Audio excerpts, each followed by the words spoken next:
पत्रिका सुनते ही रावण के मन में भयभीत हो गया। रावण मन में भयभीत हो गया, परंतु मुख से मुस्कुराता हुआ वह सबको सुनाकर कहने लगा, जैसे कोई पृथ्वी पर पड़ा हुआ हाथ से आकाश को पकड़ने की चेष्टा करता हो। वैसे ही यह छोटा तपस्वी लक्ष्मण वाग विलास करता है, ढींग हाँकता है। शुक ने कहा, हे नाथ, अभिमानी स्वभाव को छोड़कर इस पत्र में लिखी सब बात को सत्य समझिए। क्रोध छोड़कर मेरा वचन सुनिए। हे नाथ, श्री राम जी से वैर त्याग दीजिए। यद्यपि श्री रघुवीर समस्त लोकों के स्वामी हैं, पर उनका स्वभाव अत्यंत ही कोमल है।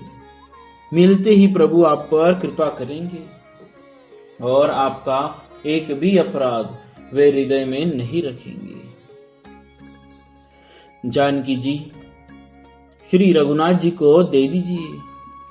हे प्रभु, इतना कहना मेरा कीजिए। जब उस दूत ने जानकी जी को देने के लिए कहा, तब दुष्ट रावण ने उसको लात मारी। वह भी विभीषण की भांति चरणों में सिर नवाकर वही चला जहां कृपा सागर श्री रघुनाथ जी थे। प्रणाम करके उसने अपनी कथा सुनाई और श्री राम जी की कृपा से अपनी गति मुनि का स्वरूप पाया। शिव जी कहते, हे भवानी, वह ज्ञानी मुनि था। अगस्त ऋषि के शाप से राक्षस हो गया था। बार बार श्री राम के चरणों की वंदना करके वह मुनि अपने आश्रम को चला गया। इधर 3 दिन बीत गए, किंतु जब जड़ समुद्र विनय नहीं माना, तब श्री राम जी क्रोध सहित बोले, बिना भय के प्रीति नहीं होती। हे लक्ष्मण, धनुष बाण लाओ, मैं अग्निबाण से समुद्र को सोख डालूं। मूर्ख से विनय, कुटिल के साथ प्रीति, स्वाभाविक ही कंजूस से सुंदर नीति, ममता में फंसे हुए मनुष्य से ज्ञान की कथा, अत्यंत लोभी से वैराग्य का वर्णन, क्रोधी से शांति की बात और कामी से भगवान की कथा। इनका वैसा ही फल होता है जैसा ऊसर में बीज बोने से होता है। ऐसा कहकर श्री रघुनाथ जी ने धनुष चढ़ाया। यह मत श्री लक्ष्मण जी के मन को बहुत अच्छा लगा। प्रभु ने भयानक अग्निबाण संधान किया, जिससे समुद्र के हृदय में अंदर अग्नि की ज्वाला उठी। मगर सांप तथा मछलियों के समूह व्याकुल हो गए। जब समुद्र ने जीवों को जलते जाना, तब सोने के थाल में अनेक मणियों के रत्नों को भरकर अभिमान छोड़कर वह ब्राह्मण के रूप में आया। काकभूषुंडी जी कहते, हे गरुड़ जी, सुनिए, चाहे कोई करोड़ों उपाय करके सींचे, पर केला तो काटने पर ही फलता है। नीच विनय से नहीं मानता, वह डांटने पर ही झुकता है। रास्ते पर आता है। समुद्र ने भयभीत होकर प्रभु के चरण पकड़ लिए और कहा, हे नाथ, मेरे सब अवगुण क्षमा कीजिए।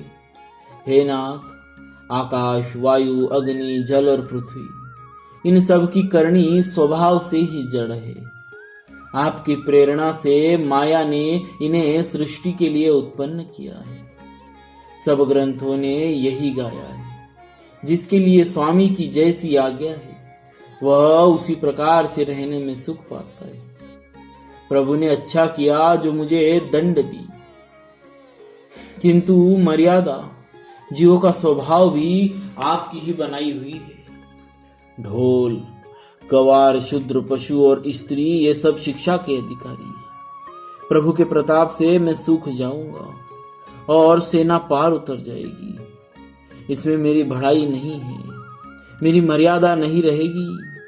तथापि प्रभु की आज्ञा अपेल है, अर्थात आपकी आज्ञा का उल्लंघन नहीं हो सकता। ऐसा वेद गाते हैं।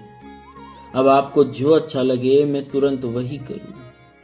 समुद्र के अत्यंत विनीत वचन सुनकर कृपालु श्री राम जी ने मुस्कुराकर कहा, हे तात, जिस प्रकार वानरों की सेना पार उतर जाए वह उपाय बताओ। समुद्र ने कहा, हे नाथ, नील और नल दो वानर भाई हैं। उन्होंने लड़कपन में ऋषि से आशीर्वाद पाया। उनके स्पर्श कर लेने से ही भारी भारी पहाड़ भी आपके प्रताप से समुद्र पर तैर जाएंगे। मैं भी प्रभु की प्रभुता को हृदय में धारण करके अपने बल के अनुसार जहां तक मुझसे बन पड़ेगा सहायता करूंगा।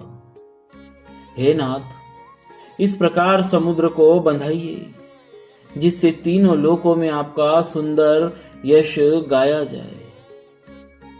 इस बाण से मेरे उत्तर तट पर रहने वाले पाप के राशि दुष्ट मनुष्यों का वध कीजिए। कृपालु और रणधीर श्री राम जी ने समुद्र के मन की पीड़ा सुनकर उसे तुरंत ही हर लिया, अर्थात बाण से उन दुष्टों का वध कर दिया। श्री राम जी का भारी बल और पौरुष देखकर समुद्र हर्षित होकर सुखी हो गया। उसने उन दुष्टों का सारा चरित्र प्रभु को कह सुनाया। फिर चरणों की वंदना करके समुद्र ऋषि रूप समुद्र चला गया। समुद्र अपने घर चला गया। श्री रघुनाथ जी को यह मत, उनकी सलाह अच्छी लगी। यह चरित्र कलयुग के पापों को हरने वाला है। इसे तुलसीदास ने अपने बुद्धि के अनुसार गाया है। श्री रघुनाथ जी ने गुण समूह, सुख के धाम, संदेह का नाश करने वाले और विषाद का दमन करने वाले। अरे मूर्ख मन, तू संसार का सब आशा भरोसा त्याग कर निरंतर इन्हें गा और सुन। श्री रघुनाथ जी का गुणगान संपूर्ण सुंदर मंगलों का देने वाला है। जो इसे आदर सहित सुनेंगे वे बिना किसी जहाज, बिना किसी अन्य साधन के ही भवसागर को तर जाएंगे। इति श्री रामद्र चरितमानसे सकल कली कलुष विध्वंसने पंचम सोपानः समाप्तः। कलयुग के समस्त पापों का नाश करने वाले श्री रामचरितमानस का यह 5वां सोपान समाप्त हुआ। सुंदरकांड समाप्त। अगले वीडियो से हम श्री रामचरितमानस के 6th सोपान लंका कांड को सुनेंगे। बोलिए श्री सीताराम जी महाराज की जय। भक्तोत्सव भगवान।